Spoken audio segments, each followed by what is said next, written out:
Well, kia ora, tēnā koutou katoa. We are just waiting for our audience to come into the room today.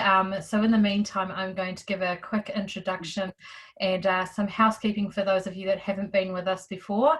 So my name is Rachel Froggatt, and I am Secretary General of the International Working Group on Women in Sport, and of course for those Kiwis on the call, Chief Executive here at Women in Sport, Aotearoa in New Zealand. And we are delighted to bring you episode 9, can you believe, of Leadership from Lockdown in partnership with the Trans-Tasman Business Circle. Who would have thought when we came up with this idea a few weeks ago that we would still be going strong and still be attracting some really fantastic speakers from all over the world, not to mention today's one, which I'm very excited about. So just before I speak about him a little bit, just some housekeeping. So for those of you that have been with us before, you know how this works. So we throw to our wonderful moderator, the returning Zoe George, who has been storming it for the last 2 weeks, so is back again for her third appearance with us. And she'll run through about 15 minutes of preset questions with our speaker today, and then we'll open to the floor and you can ask him anything you like, except for things he doesn't want to answer, which I'm sure he'll manage himself. So the reason that we asked today's speaker to come on was really because we've gotten to know him over the last kind of 6 to 8 months, and he sits in such an interesting role internationally across the top of the 54 Commonwealth nations, and is seeing things from an almost bird's eye view at the moment with regards to sport and the recovery of sport. And we thought it would be extremely interesting to find out what he's seeing and what we can learn from that. And also just try to understand, particularly for those of you dialing in from New Zealand, where New Zealand sits in the world right now compared to everybody else. So without further ado, I am going to pass over to our wonderful moderator, and I hope you enjoy the session. Thank you, Zoe. Kia ora, thanks so much, Rachel, and kia ora from a very chilly Wellington day today, wherever you are. I hope you're all rugged up and nice and warm. We are zooming in to London today to Oliver Dudfield. He leads the Commonwealth Secretariat's group working to support member countries to maximise and protect the contribution sport can make to sustainable economic, social and environmental development. He leads the intergovernmental organisation's globally recognised initiatives on sport and sustainable development goals, including international efforts to measure and quantify sport's contribution to the global agenda. Oliver has worked with the likes of the UN, international agencies, governments, sports bodies on policy design, strategy and partnerships.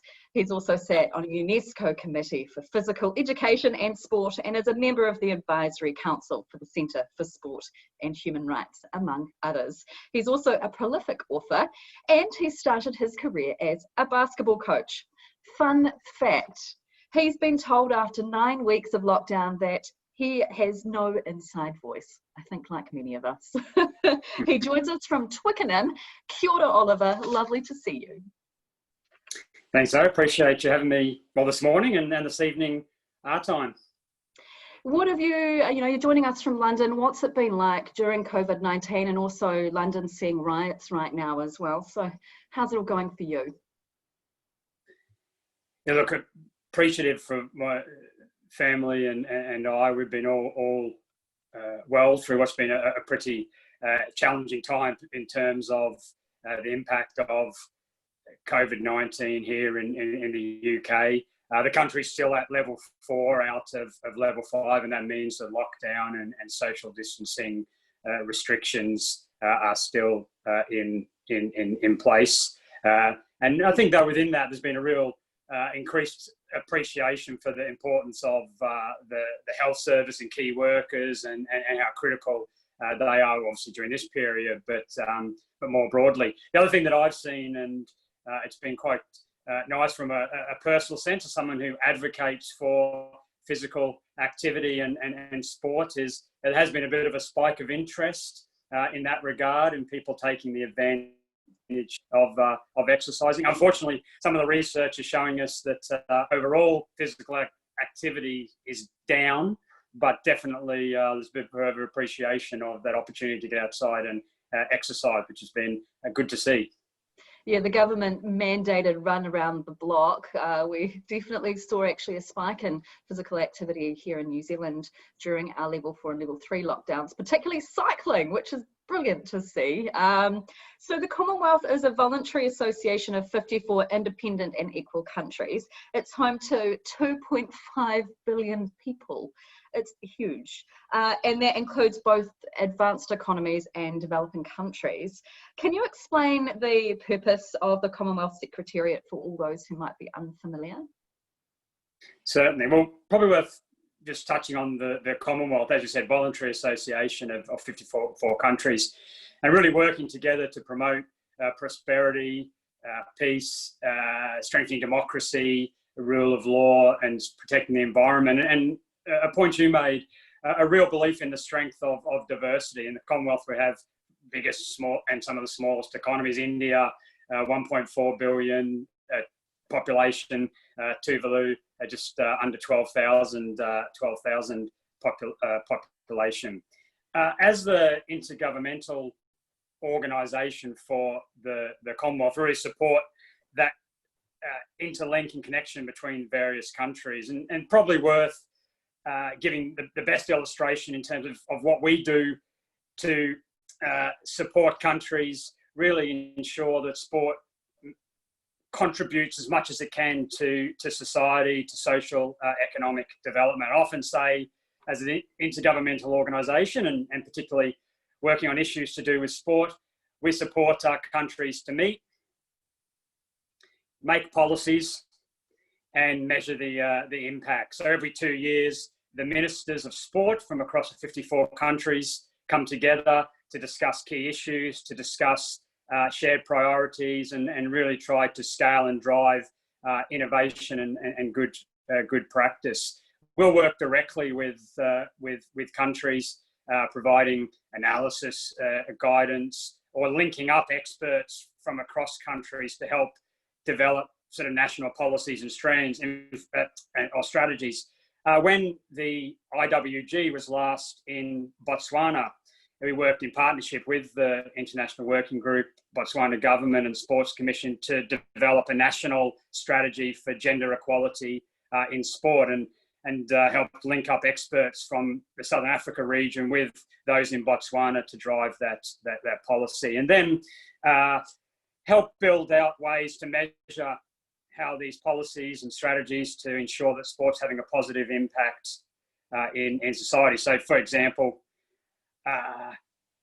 the issue around working towards more equitable boards and leadership of sport, an issue that's close to the heart of many within the IWG movement, and really supporting countries to collect that data and really measure that progress. You talked about shared priorities and in particular gender equality. Is that the leading priority for many of the Commonwealth nations?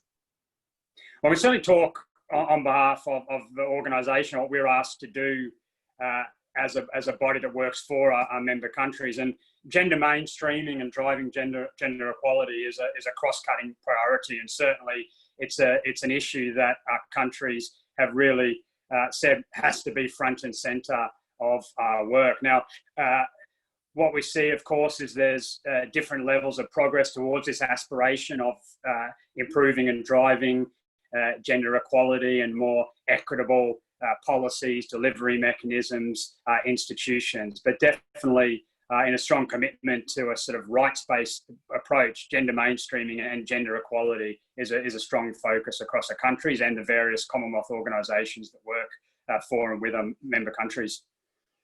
Yeah, we actually just this week, the government announced more money to be put into netball, which obviously it uniquely affects girls and women, which is fantastic. The Commonwealth Secretariat is uniquely placed to view the impact of COVID-19 on the economies and societies of the 54 member countries, but also on sport, in particular women's sport. What are you seeing in this space during COVID-19? I think first of all, clearly we have a health, a social, and an economic crisis. I think as of the start of June, we are almost over 6 million cases, 370,000 deaths. In the Commonwealth, the numbers are around 800,000 cases and 80,000 deaths. So that has a real impact on health systems, a real impact on that infrastructure within countries. And just early this month, rather, the Commonwealth Health Ministers met to look at priorities to respond to that crisis and issues like ensuring access to groups that have been marginalised or underrepresented, so access to women and girls, access to new arrivals, and to health and other services key on the agenda. There's of course also the economic issue. We're seeing projections to be about a sort of 3 to 4% reduction in the size of the economy. We're seeing issues that between 30 and up to sort of 45 million people will fall back into poverty. So there's a clear sort of economic dimension, and then critically, I think a social dimension. About 1 in 6 young people have now stopped working, but then young people also have a further barrier to education, and those who are ready to enter the labour market have that sort of triple barrier to sort of progression. And one critical social issue across a number of countries, including Commonwealth countries, is there's been early evidence is showing a rise in the cases of domestic violence, of course, with lockdown, shutdown, and restriction in that regard. So there's some of these real health, economic, and social issues. And it's probably not as simple as just saying how many cases does a country have, how many deaths have been reported related to the pandemic. I mean, you can take a close neighbour to New Zealand, for example. Fiji had probably around, I think it's around 20 cases, 18 to 20 cases. But you've got close to 40% of the economy of Fiji relies on tourism. Now, when that comes to a stop, clearly there's going to be economic and social impacts, although the number of cases were low. And we've seen that with about 75,000, almost 75% of the tourist industry sort of stopping work. So there's different impacts in different countries, and they certainly go beyond just the number of cases. And I think that will be the case moving forward. And definitely as sports stakeholders and sport leaders, those different impacts, both in the short, medium and long term, I think need to be on the radar. And in particular, for those who have traditionally been underrepresented, those marginalised groups. And we know that there's also an inequality across a lot of the sport system. I think the other interesting part, there has been a strong focus within the lens looking at sport on the elite and professional sport, and rightly so. There's been concerns raised around whether some of the progress of the past decade, past 5 years in particular, will be lost. But I think we can't lose sight and also need to focus strongly on the impact on community sport. And again, that's not as simple as saying, well, it's an issue of a leisure or potentially to do with exercise and the health benefits of regular exercise, because we know when sport is done well, it can be a very important source of community connectivity. It can help promote social cohesion. I mean, for some young women and adolescents, it's a key safe space. The sport-based programming is a safe space. We know evidence of programs across Asia, for example, where before and after participating in specially designed sports programs, the number of adolescent girls who know a place to report violence, feel sport is a safe space, and then have skills that they're proud of, has increased by as much as 30 and 40%. So these impacts go well beyond one level of sport. They go across the sport ecosystem, and they're not just the economic shutdown, the health impacts in terms of more or less regular exercise, but again, a range of broader sort of social impacts. I don't know what it was like for you growing up, but I always heard the basketball or netball court instead of the justice court. Be on the court instead of in the court.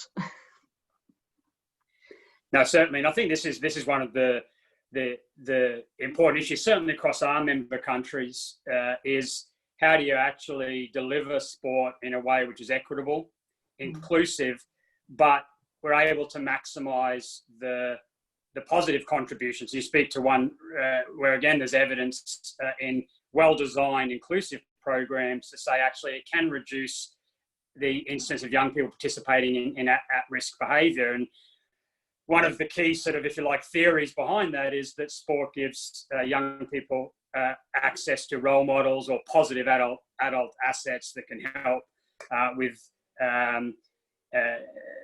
sort of very difficult life decisions, very formative of years of life. And these are some of the other sort of support mechanisms, if you wanted to, technical psychosocial support mechanisms and mentoring mechanisms at community level and grassroots level, far away from those who are going to be elite athletes that have come to a stop. And as we pivot to potentially more digital modes of engaging with communities, engaging people involved in sport, can we have the same impact and the same effect for exactly the sort of diversionary example that you spoke about? Oliver Dudfield is our guest today. Now you can join the conversation as well, and we're going to be asking some of your questions. We'll write it down in the box just down here. So what's your office doing, Oliver, at the moment to help assist nations during the recovery and rebuild of sport? Certainly. Well, we've got sort of three main focuses and strategies. And I think in the context of the discussion we started around supporting, driving gender equality in a more equitable sports system, from community through to elite levels, there's probably three focuses to that strategy. One is the critical importance of overarching policies and strategies in particular, and that can be from a national strategy around gender equality in sport. And we know New Zealand has a good blueprint in that regard.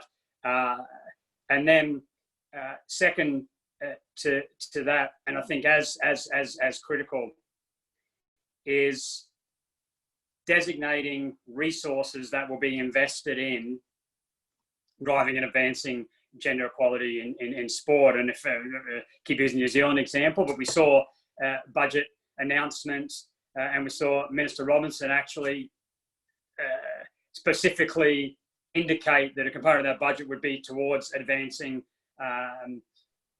issues related to women in sport and gender equality. But that is equally relevant for national governments through to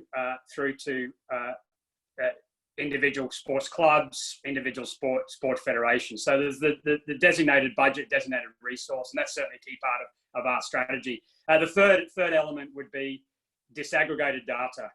And I think that's the accountability component in terms of, we spoke before, how many or what is the gender balance of the leadership group. But going further than that, what is the gender balance around participants? What is the gender balance around the workforce, users of facilities, et cetera, et cetera? I mean, we know globally, and it's not sport, but it's physical activity.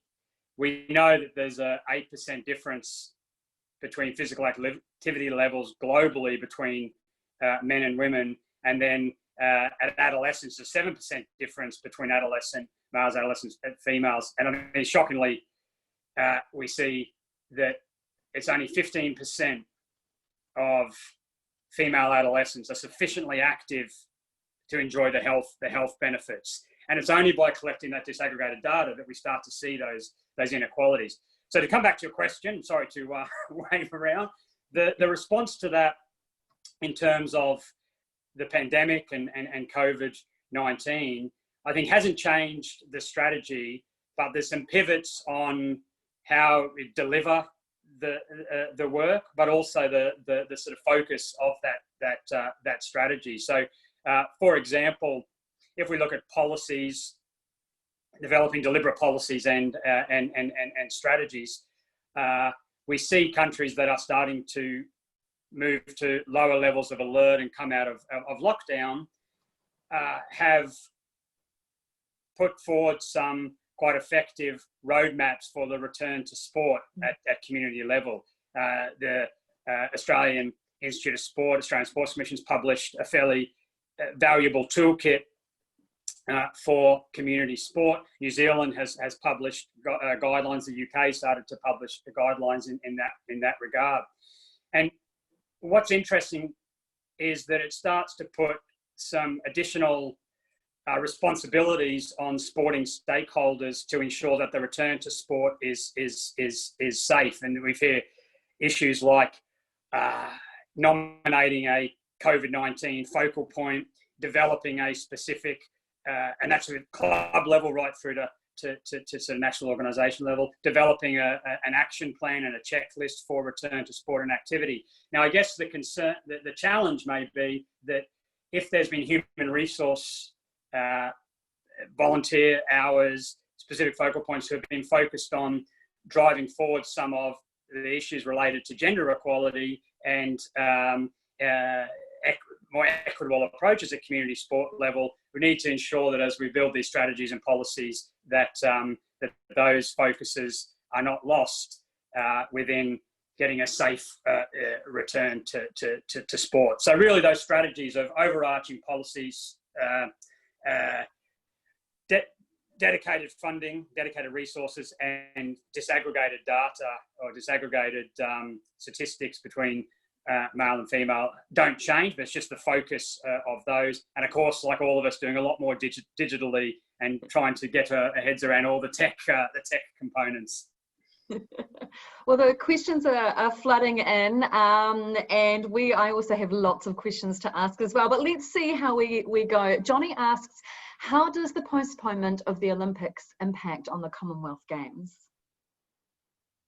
It's I think a good question, and I mean that's usually one that I would pass over to our colleagues at the Commonwealth Games Federation, the Commonwealth Sports Movement, who drive that movement. But there's no doubt that the postponement of a range of international sport events are having a flow-on effect. And I do know that the colleagues at the Commonwealth Games Federation are looking at the impact on their calendar, but certainly their next major games, Birmingham 2022, is still scheduled to go ahead as planned. And I know there's exciting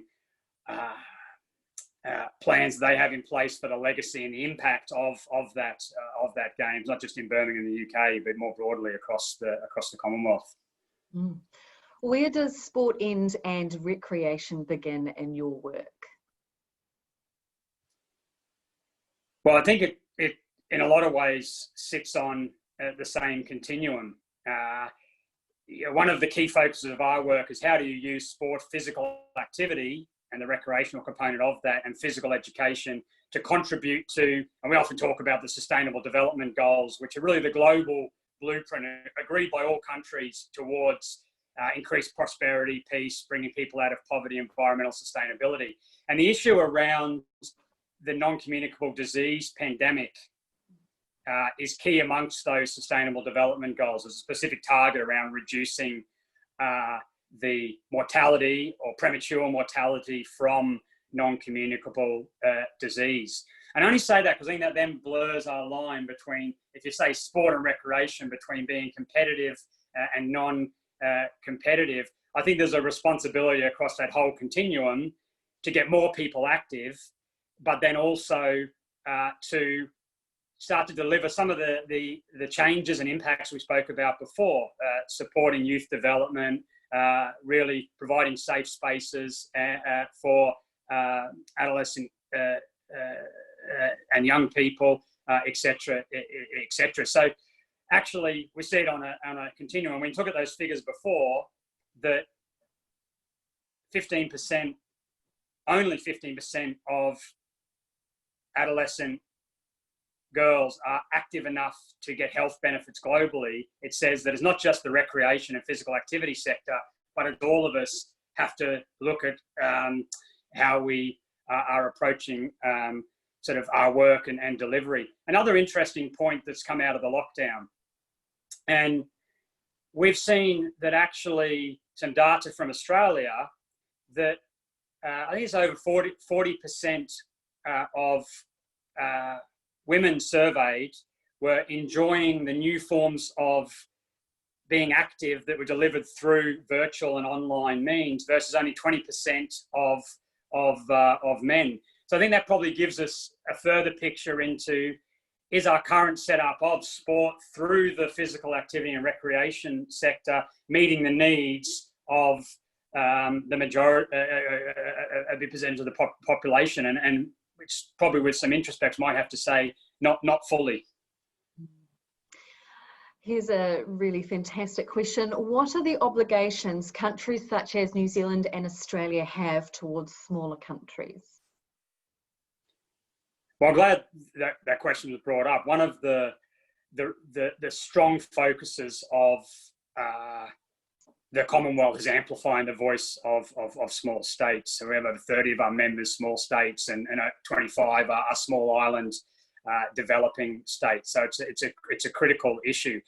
It's a very complex issue as well in terms of the sort of global architecture on a range of issues. I mean, one that's come up through the pandemic is the different barriers to trade and the various sort of tariffs around ensuring that small countries, small economies can get the medical equipment and supplies that they need. And that's part of a sort of broader rules-based trading system.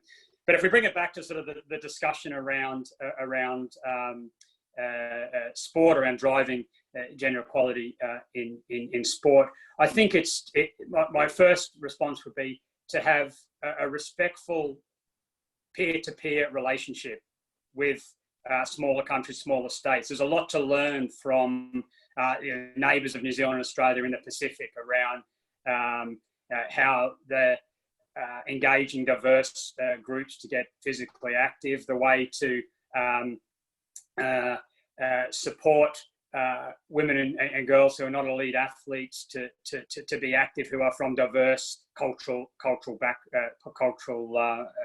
backgrounds. So really approaching the relationship as one with peers and where there is a real opportunity for mutual exchange. I think there's also commitments for bilateral partnerships that we know are within various government-to-government, country-to-country agreements. And my own view is that within those sort of development cooperation agreements, sport can make a valuable contribution to the objectives there. And one that I know is a key objective for Australia and New Zealand in their relationship with a number of partnerships with other countries is promoting and driving gender equality. This is also a key sustainable development goal, SDG 5, on that global blueprint, is focused on gender equality. And there's three issues really relevant to sport: eliminating discriminatory laws, policies, and regulations, and building ones that drive equity, reducing gender-based violence,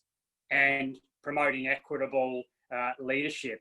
And we've seen some really valuable outcomes from Australia and New Zealand's partnership with countries in the Pacific around promoting female role models, not just as coaches and athletes. There's a fantastic program of female broadcasters and female media mentoring, which has had significant impact on social and cultural attitudes towards the traditional roles for women and girls in different communities. So I would say, to respond twofold, a real sort of peer opportunity for mutual learning, number one, and number two, given the sort of different sizes of economies, those different bilateral partnerships, and a plug to put and centre sport within some of those development partnerships.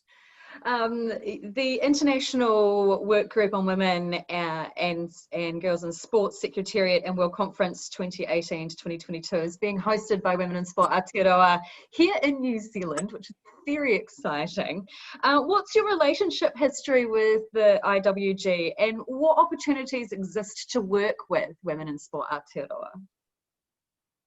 Well, we have a fantastic partnership with the International Working Group, and really that was progressed when the Secretariat was in Botswana, and we've taken a lot from the IWG movement, the Women in Sport movement, in terms of mainstreaming gender equality within our work on national policies and strategies in our member countries, and then also direct partnerships, like I spoke to earlier. With the IWG, and in the example I used before, working to develop national strategies or blueprints or action plans to promote gender equality and equity in sport.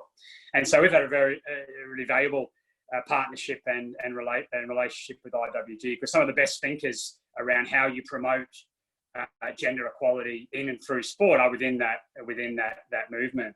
I think from our side, I hope that we bring that sort of public policy lens to some of the discussions around gender equality in sport and promoting empowerment of women and girls in and through sport. And you sort of cringe when you hear it on the other side of the microphone, on the other side of the video link, in some of the sort of bureaucratic language that we've shared sometimes in today's discussion. But really, the policies of national governments around sport and the level to which they prioritise gender equality and empowerment of women and girls are critical. And we know globally governments are a key funder, a key supporter of sport, particularly community sport, particularly facilities that enable sport to happen, particularly supporting the paid and volunteer workforce that enable sport to happen.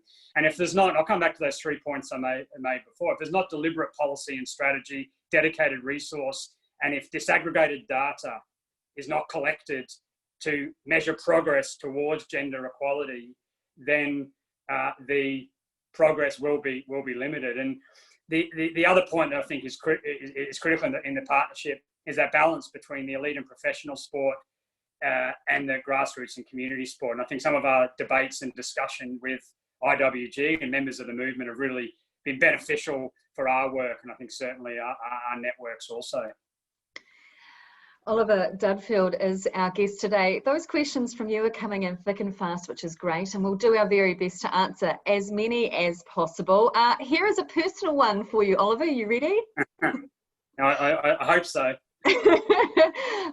What about your own sporting pursuits? What do you do in your leisure time? That is a good a good question. Once upon a time, many lives ago, and in fact, there may be some people on the call, I used to be a basketball player and then a basketball coach. And I think we confessed before, the fact I don't have an inside voice probably comes from a few years, many lives ago, before I sat in meetings talking about national and international policies. I used to be a basketball coach. Actually was with Basketball New Zealand for a while, but it's been a while since I've been on the basketball court. So I suddenly became a swimmer, very amateur swimmer, and now in the lockdown have been running a bit, and that was because we actually had colleagues who started a group to share people's walks and runs to really promote amongst the Commonwealth Secretariat physical activity. And I felt, given my job was heading up the Sport for Development and Peace team, I better be at least represented and put some effort in to contribute to the collective effort on physical activity during lockdown. Fair enough. If you were suddenly given a grant of $1 million, what would you spend it on? To me, that is a fantastic. Is this a offer from someone? I think there needs to be a balance, and one area I would spend it on is taking the time to develop policy and strategy and particularly, and it depends on how many countries it's over and what have you, are taking that policy, strategy and roadmap to a national level. I think this is going to become even more important as we come out of COVID-19. We're going to need a systems approach. We're going to need to look at all the different actors and players within the system, whether it be the education system, whether it be the sporting organisation, the recreation and leisure sector, those that are non-sport, gender advocates. And so putting a blueprint, an overarching national strategy to pull the different impacts that system can make together would be absolutely critical. I think then there's the people, and developing the people and the workforce, and ensuring that we have gender disaggregated data on who has access to the development opportunities. So if there is training, if there is capacity building, it should be 50-50, but we also may need to correct historical inequalities, and it may need to be 60, 70, 80% women involved in those capacity building, but developing the people. And then I think, of course, depending on the size of the resource, there's the places that sport happens. But very clearly, I think a gearing towards community open access places that might be connected to other parts of that system, schools, health facilities in some of our countries, community halls, community meeting spaces, etc., etc. So really, it'd be a division, people, places for sport. But often I think this P of the policy is missed off sometimes when people put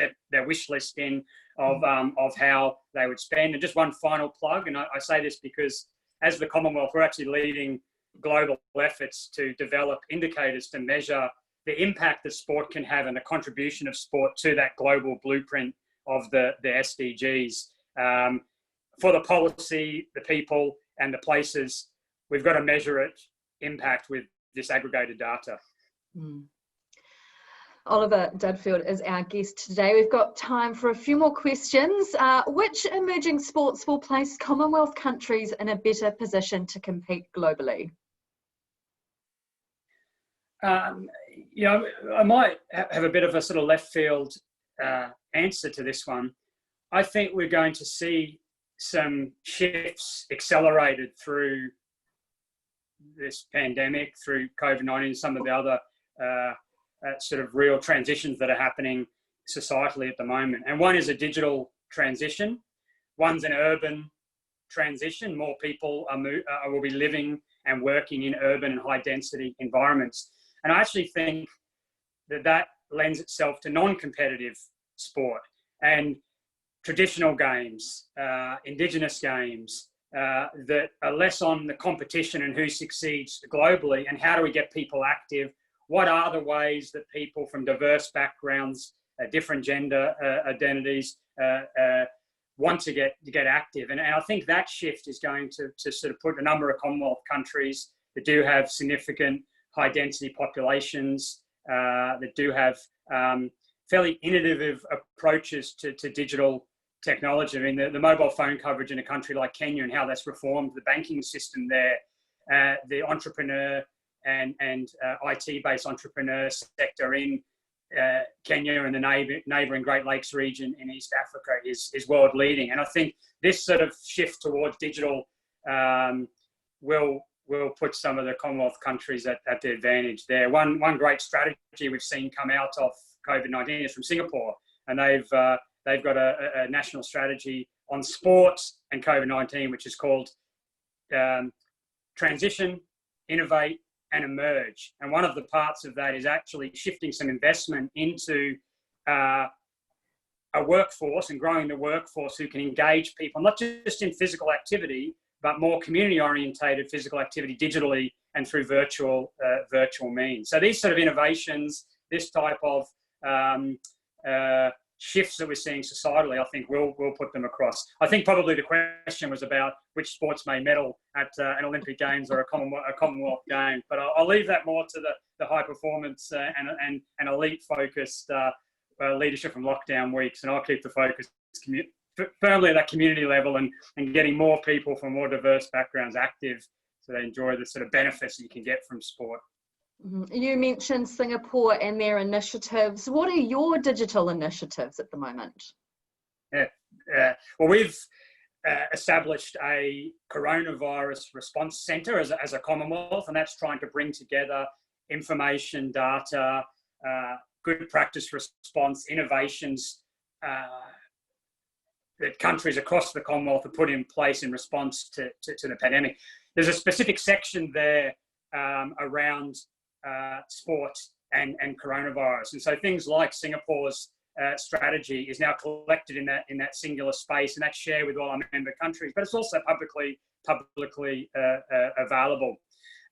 We'll also be bringing our ministers, so the Commonwealth sports ministers, together in July for them to look at sport and COVID-19 and share responses, share strategies, share how they're responding and the learning from their responses with their colleagues. And that will be done remotely and virtually. We're quite lucky that we work across 54 countries, so we worked remotely a lot and digitally prior to COVID-19, but we're definitely spending a lot more time, like all of us, on calls like this and on systems like this. I think much to the joy of our IT teams, who have seen a definite increase in IT literacy across our staff. All right, we've got time for one more question. What role do you believe youth have in the future of sport leadership and governance? Absolutely critical role. I mean, we spoke about small states before. 60% of the Commonwealth population are under the age of 30. So it's absolutely critical that they're central to governance, decision-making, innovation, and strategy. And notice I didn't put the word future in here. 60% of your population can't be future leaders. They can't be the next generation. Needs to be now. So how does that apply to sport clubs? We're pretty good within the women in sport movement around gender disaggregated data. How many men and women are in leadership roles? How many men and women give the opportunity to be involved in training? How many men and women are participating? How many adolescent boys and girls participating? Often we don't disaggregate well enough to age, particularly when it comes to leadership. And so a question we often ask a National Sports Council: do you have anyone under the age of 30 in your governance and leadership structures?